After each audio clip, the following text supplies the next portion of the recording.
selanjutnya wa alihi wa sahbihi ajma'in ba'du. Pertama-tama marilah kita panjatkan puji syukur kehadirat Allah Subhanahu wa taala yang telah memberikan kita hidayah sehingga kita dapat melakukan ibadah puasa di bulan suci Ramadan ini. Perkenalkan nama saya Indah Purwanti. Alamat saya di Papan Mas, Tambun Selatan. Saya bekerja di Omna Manufacturing. Saya anak pertama dari 4 bersaudara. Dan hobi saya adalah berenang. Umur saya 21 tahun. Saya lahir di Bekasi. Di sini saya akan menyampaikan definisi tentang agama, yaitu mengenai dakwah yang saat ini sedang gempar-gempar dilakukan oleh IDIC, terus banyak ajang-ajang yang lainnya. Nah, di sini definisi dakwah adalah dakwah menurut bahasa secara etimologis dapat diartikan mengajak, menyuruh, memanggil, sedangkan ia bisa diartikan dalam ruang lingkup yang lebih luas bagi dakwah. Dapat diartikan sebagai berikut: mendorong, memotivasi untuk berbuat baik, mengikuti petunjuk Allah Subhanahu wa taala, menyuruh orang mengajak kebaikan, melarang mengajarkan kejelekan agar dia bisa bahagia di dunia dan di akhirat nanti. Dakwah berasal dari bahasa Arab yang berarti mengundang, mengajak, mendorong, dan mendorong.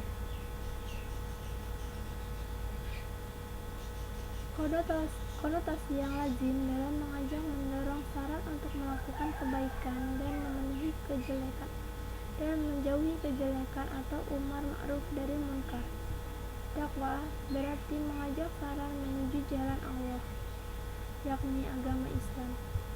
Ilmu manajemen membuatkan bahwa usaha dakwah memberikan motivasi kepada orang lain harus melihat serta memperhatikan kebutuhan kelompok sasaran. Dan ini menjadi penting karena muara dakwah itu sendiri tidak kait adalah tercapainya kesejahteraan dunia dan akhirat, sehingga dakwah dalam pengertian ini adalah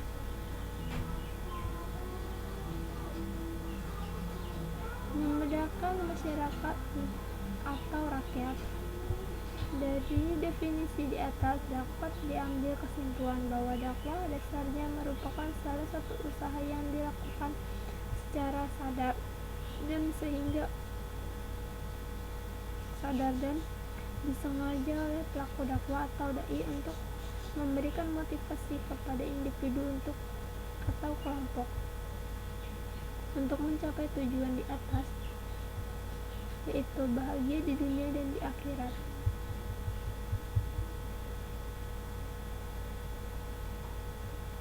Materi dakwah, jika bicara tentang dakwah, kita ingat kembali apa tujuan dakwah, karena pada dasarnya apa yang terdapat dalam materi dakwah tergantung pada tujuan dakwah yang ingin dicapai. Sebagaimana yang telah disebutkan dalam Al-Quran bahwa tujuan umum dakwah adalah mengajak umat manusia, meliputi orang mukmin maupun kafir atau musyrik, kepada jalan yang benar yang diridhoi oleh Allah Subhanahu wa taala agar dapat hidup bahagia sejahtera di dunia maupun di akhirat. Apa yang disampaikan oleh dai dalam proses dakwah? Nilai-nilai dan ajaran Islam untuk mengajak umat manusia kepada jalan yang diridhoi Allah serta mengubah perilaku umat agar mau menerima jalan ajaran Islam serta memanipulasikan agar mendapatkan kelebihan di dunia atau akhirat. Itulah yang disebut dengan dakwah. Paling utama yang dapat dikemukakan untuk diajarkan Islam cukup luas, memberikan bahannya dari sumber utama tadi, seperti yang sudah diajarkan di atas. Dalam hal ini, materi dakwah menurut Tarmizi Tahir, materi dakwah adalah masalah isi peran atau materi yang disampaikan pada dai, pada mad'u.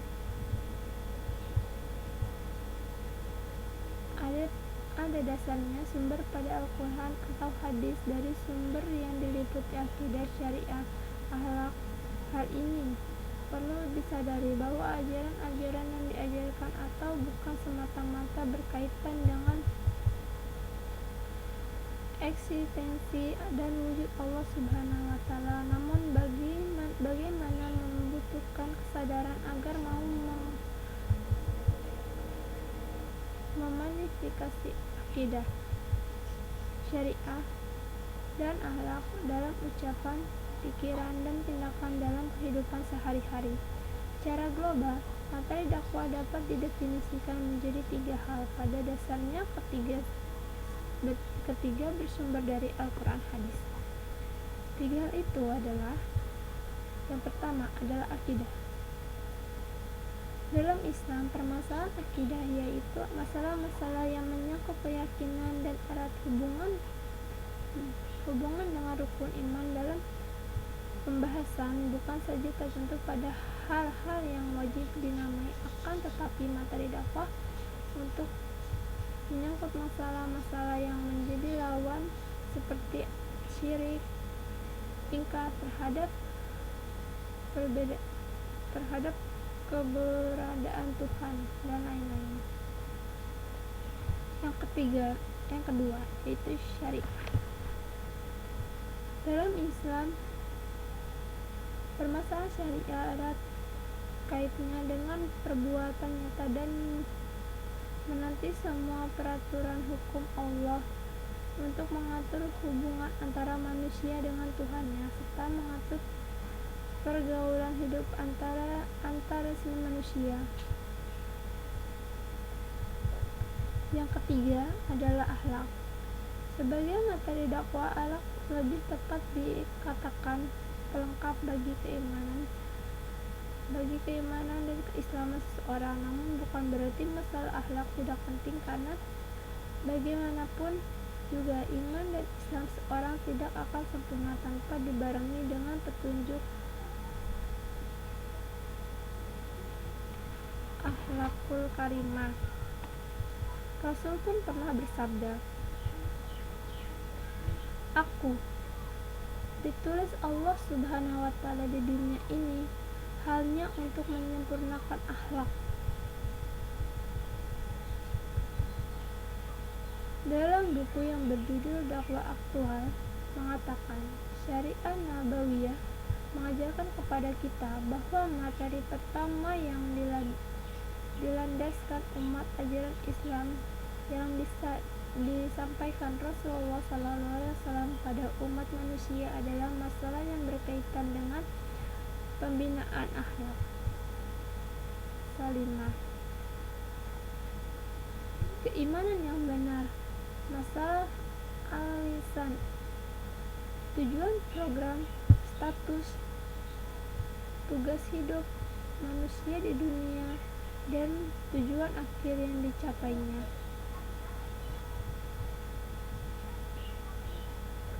Al-musyawarah, permasalahan manusia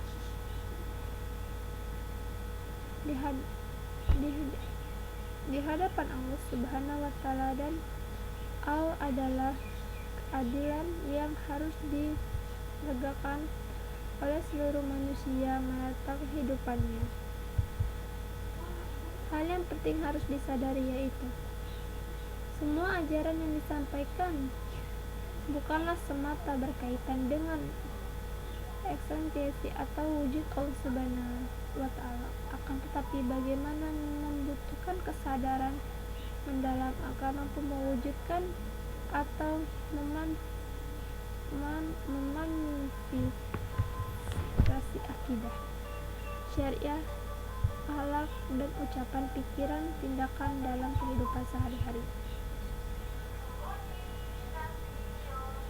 Dari sumber-sumber materi dakwah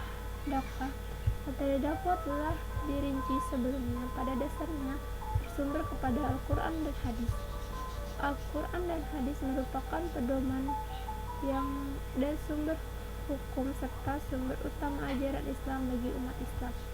Oleh karena materi dakwah yang pada intinya menyampaikan ajaran-ajaran Islam tidak mungkin terlepas dari dua sumber tersebut. Jika seluruh aktivitas dakwah tidak berpegang pada teguh Al-Quran dan hadis, maka hal itu akan menjadi sia-sia dan bahkan hilang oleh Islam.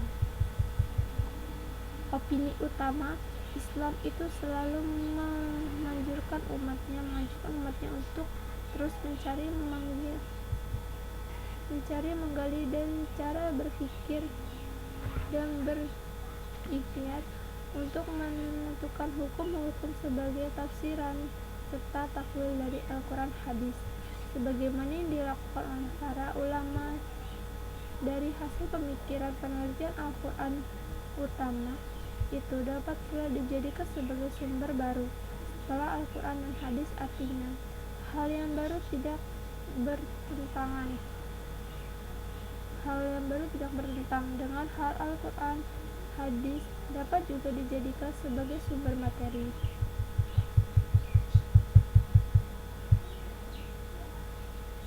Unsur dakwah. Kegiatan dakwah Islamiyah itu sendiri tidak dapat lepas dari 5 unsur yang harus berjalan serasi atau seimbang, karena dasarnya kegiatan dakwah merupakan proses interaksi para pelaku dakwah, dai dan saran dakwah masyarakat, serta solusi yang berkembang. Saran dakwah dan perilaku dakwah keduanya saling mempengaruhi, di mana mereka sama menurut porsi materi, media, dan metode tertentu.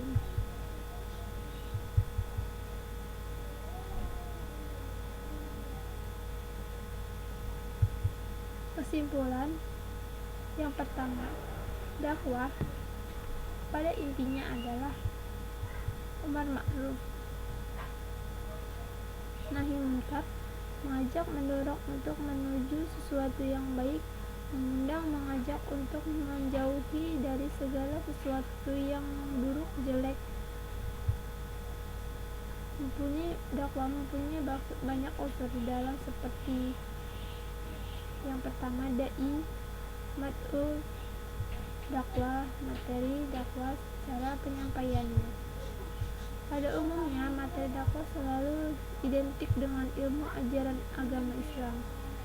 Hal ini tercermin dengan kebanyakan budaya dakwah dengan masa yang baik terpuruk. Ini juga diperlukan dalam dakwah, dengan catatan kreatifan dari dakwah itu ada dakwah dan perubahan sosial. Dakwah merupakan salah satu cara menentukan perubahan sosial perilaku masyarakat. Mengajarkan norma etika dan berlaku dalam kehidupan bermasyarakat harus diuruskan dengan dampak buruknya bagi menyadarkan menjadi penyakit kolektif. Masyarakat harus dibimbing, diarahkan kepada hal-hal yang positif, tidak hanya bermanfaat bagi dirinya sendiri tetapi juga bermanfaat bagi orang lain.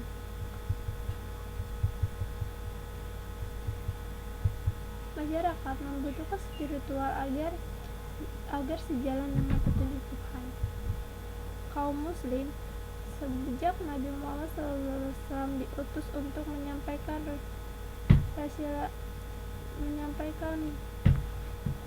risalah dalam hingga zaman modern ini telah dijadikan sebagai umat terbaik karena peran mereka dalam perbuatan sosial. Kamulah adalah umat yang terbaik yang dilahirkan untuk manusia, menyuruh kepada yang ma'ruf dan mencegah dari munkar. Berimanlah kepada Allah. Sekiranya Allah kita beriman, tentulah lebih baik dari mereka. Di antara mereka yang beriman, kebanyakan mereka adalah orang-orang yang fasik.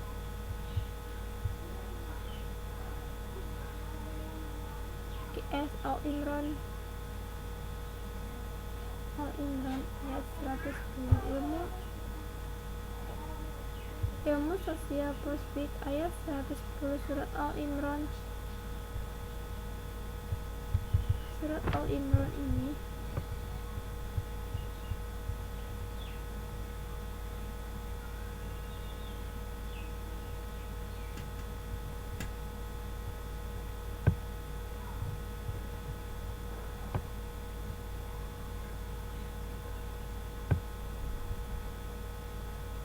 problematika masyarakat dan dakwah Islam. Seperti yang kita ketahui pada intinya, permasyarakatan merupakan kesatuan yang terdiri dari beberapa individu yang hidup dan tinggal di suatu wilayah secara terpendam memiliki tujuan bersama. Tidak dapat dipungkiri bagaimana ancaman individu di dalamnya menjadi berbagai permasalahan problematika bisa saja terjadi. Lebih masyarakat terbagi dalam beberapa bentuk, namun hal ini tidak akan dikupas tuntas. Pembahasan akan lebih meritik bahkan pada problematika masyarakat saat ini.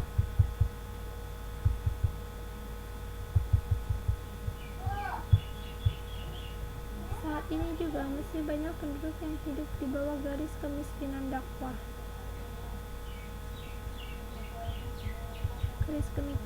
Menanggapi masalah nyata atau membahaskan kemiskinan, mengangkat antara masyarakat dan cara rela maupun terpaksa mendorong akidah akhlak maupun hormat untuk mematuhi kebutuhan hidupnya. Karena pada dasarnya jika basic tidak mendapatkan dipenuhi, sangat mudah bagi seseorang dipenuhi oleh mereka yang mampu menyudahi. Sudah pasti kesempatan ini dimanfaatkan oleh kelompok Nasrani lewat proses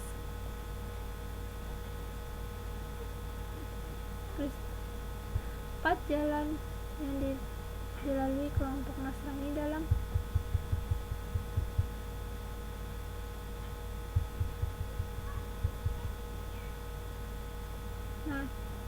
dari kesimpulan tersebut, setelah membahas tentang materi problematika masyarakat, kami dapat menyimpulkan bahwa proses dakwah yang disampaikan untuk dai kepada umat yang intinya merupakan proses penyampaian nilai atau ajaran-ajaran Islam yang bertujuan untuk mengajak manusia ke jalan yang diridhoi Allah serta membuat perilaku umat agar dapat menerima ajaran-ajaran Islam serta mewujudkan dengan segala aspek kehidupan. Nilai-nilai tertentu ajaran Islam yang disampaikan secara umat dapat dibagi dalam 3 permasalahan, yaitu masalah akidah, syariah, akhlak. Yang ketiganya bersumber dari Al-Quran dan Hadis.